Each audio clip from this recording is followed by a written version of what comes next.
आपको अगर mutual fund related किसी तरीके की परेशानी है, क्वेरी है, पोर्टफोलियो रिलेटेड कोई परेशानी हो रही है, डायरेक्टली बात करना चाहते हो, डिस्क्रिप्शन बॉक्स में फेसबुक पेज का लिंक होगा, डायरेक्टली मैसेज करके फेसबुक पे बात कर सकते हो। ईमेल मत करना, ईमेल बिजनेस रिलेटेड के लिए है।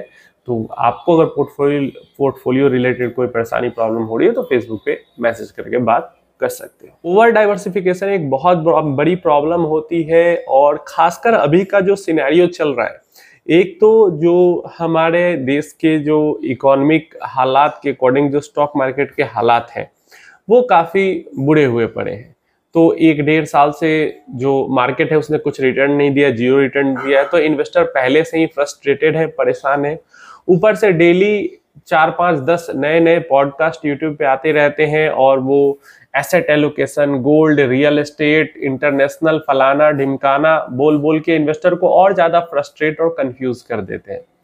देखिए, जब पोर्टफोलियो का वैल्यू मिनिमम भी 50 लाख से ऊपर चला गया है, टोटल पोर्टफोलियो का वैल्यू मिनिमम 50 लाख और 75-80 1 करोड़ से ऊपर है, तब तो डेफिनेटली भाई आंख बंद करके पैसा बर्बाद करो, इधर उधर फेंको, जो आपका मन है करो।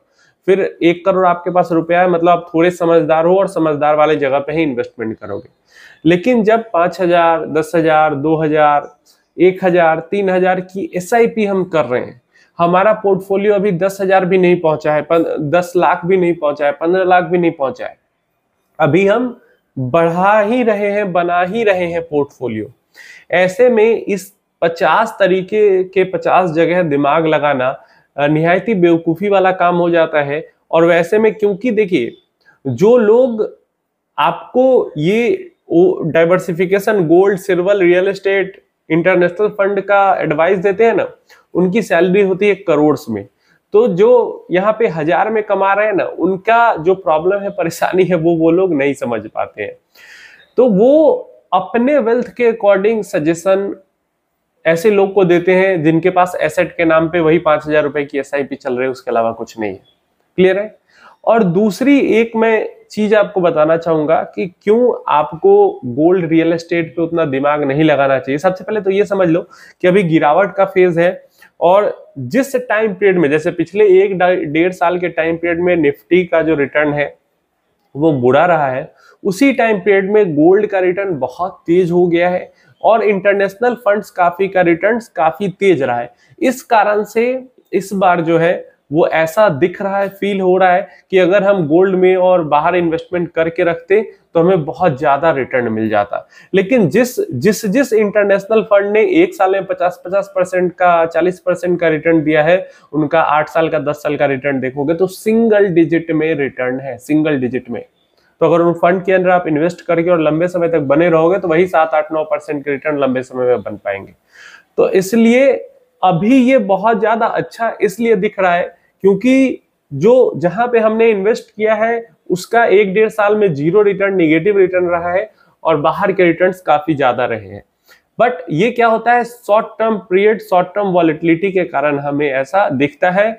आपको हमेशा लॉन्ग टर्म देखना चाहिए, और लॉन्ग टर्म में वही सिंगल डिजिट में चले जाते हैं सबके सब। तो पहली तो ये चीज है, इसलिए आपको बहुत ज्यादा लालच में नहीं आना चाहिए, ग्रेडी नहीं होना चाहिए।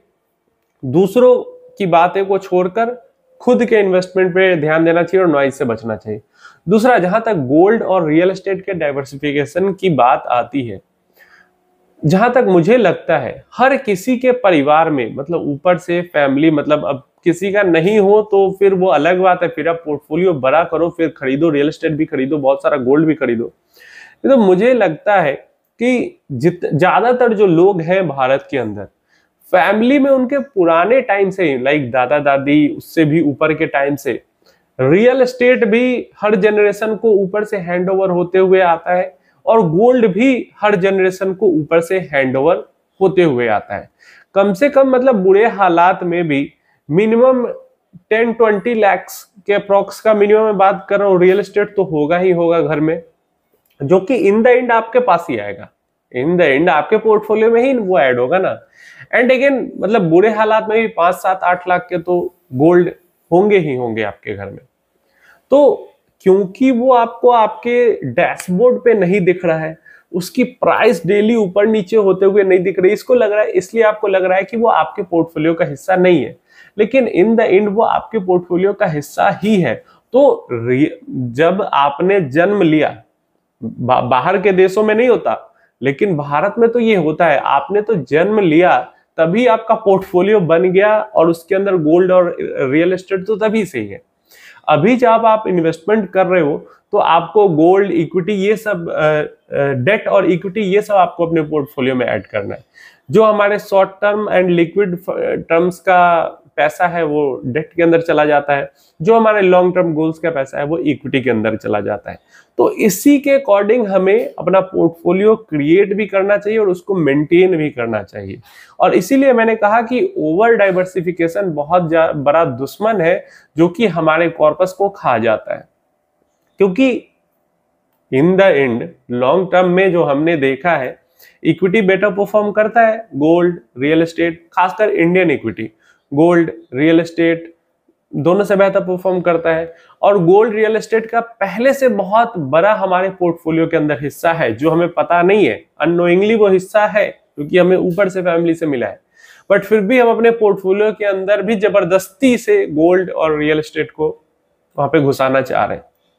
तो इस तरीके से आपको सोचना है और इस तरीके से समझना, देखना है।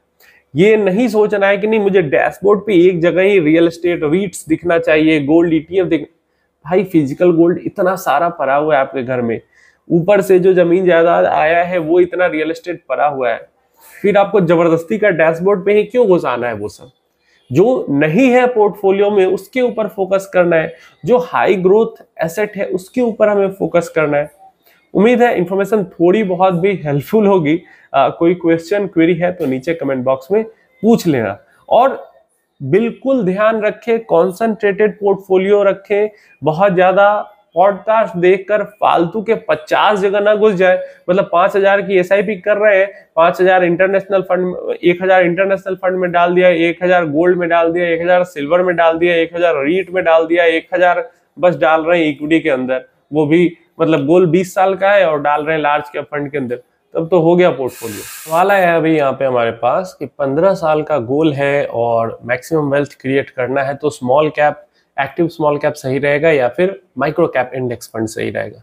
तो देखिए, अगर आपका मिड टर्म और शॉर्ट टर्म का गोल सॉर्टेड है और प्रॉपर सिर्फ 15+ ईयर्स के लिए मैक्स वेल्थ क्रिएशन का गोल यहाँ पे बचा हुआ है, तो ऐसे में बेस्ट जो पास्ट डेटा पे और थोड़ा सा कॉमन सेंस लॉजिक भी लाके हम देखते हैं, तो स्मॉल कैप फंड्स उसके लिए बेस्ट हो जाती हैं, एक्टिव स्मॉल कैप फंड। क्यों? क्योंकि एक्टिव स्मॉल कैप फंड न ही सिर्फ उन स्मॉल कैप इंडेक्स की 250 कंपनियों में से चुन के इन्वेस्टमेंट करते, बट उसके अलावा नीचे जो माइक्रो, मिनी कैप, जो जितनी भी ऊपर के लगभग 250 कंपनीज छोड़ के नीचे जितनी भी 4,000 कंपनीज है, कहीं भी इन्वेस्टमेंट कर सकती है चुन के।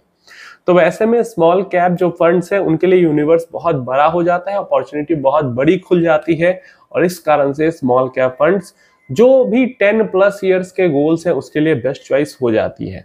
थोड़ा सा उसके साथ आप मिक्स एलोकेशन रखना चाहते हो तो वहां पे मोमेंटम इंडेक्स फंड या फिर माइक्रो कैप इंडेक्स फंड, ये सब ऐड किया जा सकता है, बट प्रायोरिटी हमारी जो है वो small cap, active small cap funds रहनी चाहिए 10, 15, 20, 25 ईयर्स के गोल्स के लिए।